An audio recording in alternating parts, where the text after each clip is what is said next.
राधे राधे दोस्तों। भारत सदियों से अलग अलग साधनाओं के लिए दुनिया भर में प्रसिद्ध रहा है। देश भर में हर व्यक्ति अपने मन मुताबिक साधना पद्धति को चुनने के लिए आज़ाद है। कुछ लोग मांत्रिक साधना करते हैं तो कुछ लोग तांत्रिक साधना को अपनाते हैं। देश में कई सन्यासी मिलेंगे तो कई काला जादू करने में माहिर, कहीं अघोरी बाबा हैं तो कहीं नागा साधु। आम लोग इनके पास अपनी समस्याओं का समाधान पाने के लिए पहुंच ही जाते हैं। आज जानते हैं कि काले जादू, तांत्रिक क्रिया और अघोर साधना के साधक देश में कहां कहां मिलते हैं। अघोरी कौन होते हैं? क्या महिलाएं भी शमशान में साधना करती हैं? नागा साधुओं की तरह क्या नागा महिलाएं भी नग्न अवस्था में रहती हैं? पहला अघोरी कौन था? तंत्र साधना से जुड़े ऐसे बहुत से सवाल हैं जो हमारे मन में आते हैं, मगर जिन लोगों ने अभी तक हमारे चैनल को सब्सक्राइब नहीं किया, कर लें ताकि हम रहस्यों से जुड़ी और अच्छी जानकारी आपके लिए ला सकें। अघोरी देश भर में है, लेकिन काशी और वाराणसी में सबसे पहले अघोरी मिलते हैं। औघड़, सरभंगी और घूरे अघोरियों की ये 3 शाखाएं होती हैं। कीनाराम अघोरी को अघोरियों का बाबा कहा जाता है, मगर अघोरी होते कौन हैं? अघोरी अक्सर तंत्र की क्रियाओं को अंजाम देने के शमशान के सन्नाटे में दिखाई देते हैं। काली अंधेरी रात का वह समय जब सारी दुनिया गहरी नींद में होती है और जीव जंतुओं की रहस्यमयी आवाज़ें मन में डर पैदा करती हैं, उस समय अघोरी तांत्रिकों द्वारा की जाती है शव साधना। हम सोते हैं तब जागता है सारा शमशान, वह शमशान जहाँ दिन के उजाले में जाने से भी रूह कांपती है। वही लगता है अघोरी तांत्रिकों और आत्माओं और शवों का मेला। होती है शव साधना। अघोरियों द्वारा खास तौर से शमशान में 3 प्रकार की साधनाएं की जाती हैं, जिसमें शमशान साधना, शव साधना और शिव साधना शामिल है। इन साधनाओं को अघोरी प्रसिद्ध शक्तिपीठों जैसे कामाख्या शक्तिपीठ, तारा पीठ, बगलामुखी या भैरव आदि स्थानों पर करते हैं। कामाख्या देवी मंदिर के बाद वाराणसी के मणिकर्णिका घाट को घोर तंत्र या काले जादू की साधना का बड़ा केंद्र माना जाता है। मणिकर्णिका घाट पर साधना से जुड़े कई अघोरी बाबा आपको आसानी से दिख जाएंगे। कहा जाता है कि ये अपनी साधना के दौरान शवों को खाते हैं, खोपड़ी में पानी पीते हैं। कहते हैं कि अघोरी गाय को छोड़कर हर जीव जंतु, यहाँ तक कि मनुष्य का भी कच्चा मांस खाते हैं। वे शिव की उपासना करते हैं और नंदी शिव के साथ हैं, इसलिए गाय का मांस नहीं खाते। वे स्वयं ही अपने मलमूत्र का सेवन भी करते हैं। अघोरी बनने की पहली शर्त ही ये है कि मन से घृणा को ख़त्म करना। जिन चीज़ों से मनुष्य जाति घृणा करती है, उन्हीं चीज़ों को अघोरी अपनाते हैं। माना जाता है इससे उनकी शक्तियों में तेजी से इजाफा होता है। मणिकर्णिका घाट के बाद ओडिशा की कुशाभद्र नदी के घाटों पर अक्सर इंसानी खोपड़ियों और दूसरे अंगों की हड्डियां मिल जाती हैं। दरअसल कुशाभद्र नदी के सुनसान पड़े घाटों पर सबसे ज़्यादा काला जादू किया जाता है। इसी तरह कोलकाता का नीमतला घाट भी काले जादू के लिए पहचाना जाता है। सन्नाटा होने के बाद आधी रात को अघोरी साधनाएं करने वाले लोग नीमतला घाट पर आते हैं और जल रहे शवों का मांस खाते हैं। वे यहाँ भोर होने से पहले तक बैठकर साधना करते हैं। असम का मोरयाग्य गांव सदियों से काले जादू के लिए जाना जाता है। इस गांव के ज़्यादातर लोग काले जादू में माहिर हैं। गांव के लोगों का मानना है कि उन्हें काले जादू की शक्ति वरदान में मिली है। उज्जैन में हर सिद्धि के बाद दूसरा शक्तिपीठ गढ़ कालिका मंदिर को माना जाता है। गढ़ कालिका देवी कालिदास की आराध्य देवी हैं। इस मंदिर में तांत्रिक तंत्र सीखने भी आते हैं। नवरात्रि के बाद दशमी पर कपड़े से बनाए गए नरमुंड चढ़ाए जाते हैं।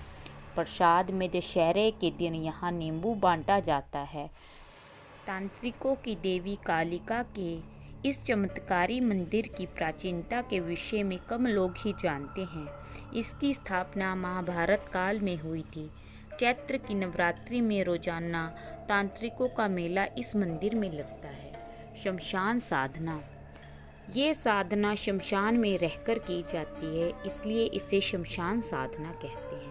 शिव साधना, इसमें शव के ऊपर एक पैर रखकर खड़े होकर शिव साधना की जाती है। शव साधना, ये साधनाएं सुनने में चाहे मुश्किल ना लगे लेकिन बहुत कठिन मार्ग है। कहते हैं ये साधनाएं आसान नहीं होती। इन साधनों को करते समय शमशान में कई दृश्य और अदृश्य बाधाएं आती हैं, जिन्हें हटाना एक सिद्ध अघोरी का काम है।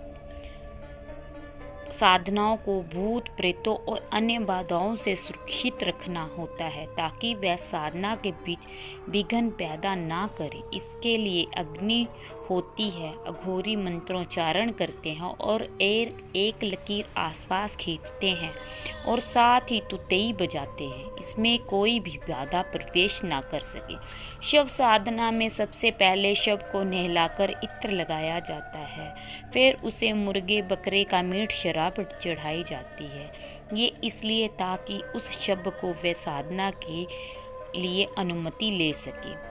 जब अचानक से मीट और शराब गायब हो जाता है तो इसका मतलब शव को की आत्मा तैयार है कि वह साधक को शव के ऊपर बैठकर साधना करने दे सके। बीच बीच में हर तरह की डरावनी आवाज़ें आती हैं। शव अपनी आंखें बड़ी बड़ी कर लेता है, मगर आपका मंत्र उच्चारण चलता रहना चाहिए। इन्हीं में से एक है प्रत्यंगिरी नाथ, जो एक महिला अघोरी हैं। और हैरानी की बात यह है कि ये काफ़ी पढ़ी लिखी हैं और शादीशुदा भी है। अघोरी बनने से पहले एक नामी सॉफ्टवेयर कंपनी में काम करती थी।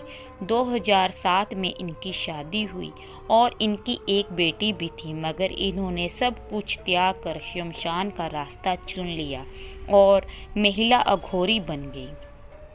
ये महिला गौरी गले में नरमुंडों और रुद्राक्ष की माला पहनती है, साथ ही काले रंग के कपड़े पहनती है और काले रंग की पगड़ी पहनती है।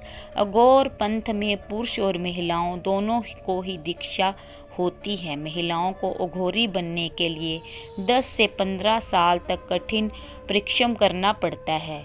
इन्हें सबसे पहले अपने पूरे परिवार और समाज के साथ मोह भंग करना पड़ता है। अघोर पंथ में शामिल होने के लिए इन्हें अपना पिंडदान स्वयं ही करना होता है और बाल भी मुंडवाने पड़ते हैं। 3 प्रकार की दक्षिणाओं में सबसे पहली होती है हिरित दीक्षा। इस तरह की दीक्षा में गुरु अपने शिष्यों को कान में गुरु मंत्र या बीज मंत्र देते हैं। दूसरी दीक्षा में गुरु अपने शिष्य से वचन लेते हैं और उनकी कमर, गले या बाजू में काले रंग का धागा बांधते हैं। ये दीक्षा शिरित दीक्षा कहलाती है। अघोर पंथ की तीसरी और जटिल दीक्षा है रंभत दीक्षा। इसमें शिष्य पर गुरु का पूरी तरह से अधिकार हो जाता है। इन साधु संतों की भगवान की भक्ति करने के अलग अलग तरीके हैं। जैसे नागा साधु, ये जंगल, पहाड़ों, गुफाओं में रहते हैं।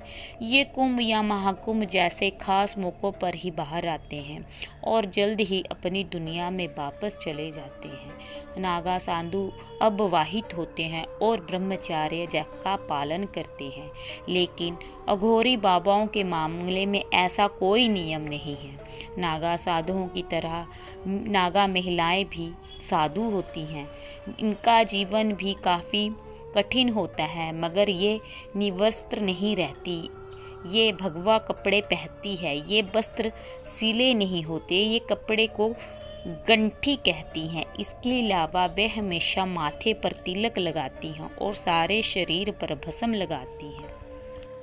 हिंदू धर्म में महिला नागा साधुओं को काफ़ी सम्मान दिया जाता है। इन्हें माता के नाम से जाना जाता है। महिला नागा साधु बनने के लिए 6 से 12 साल तक कठोर ब्रह्मचर्य का पालन करना पड़ता है। इन सालों की कोशिशों के बाद गुरु महिला का नागा साधु बनने की इजाज़त मिलती है। महिला नागा सन्यासी बनने के बाद अपना जीवन भगवान को समर्पित कर देती हैं और हमेशा भगवान की भक्ति में लगी रहती हैं। वह सभी की मदद करना चाहती हैं। उनका कहना है कि वह लोगों के कल्याण के लिए साधु बनी हैं ताकि वे देवी ऊर्जा से लोगों का कल्याण कर सकें। अगर आपको मेरी वीडियो अच्छी लगी हो तो मेरे चैनल को सब्सक्राइब करना मत भूलें। राधे राधे।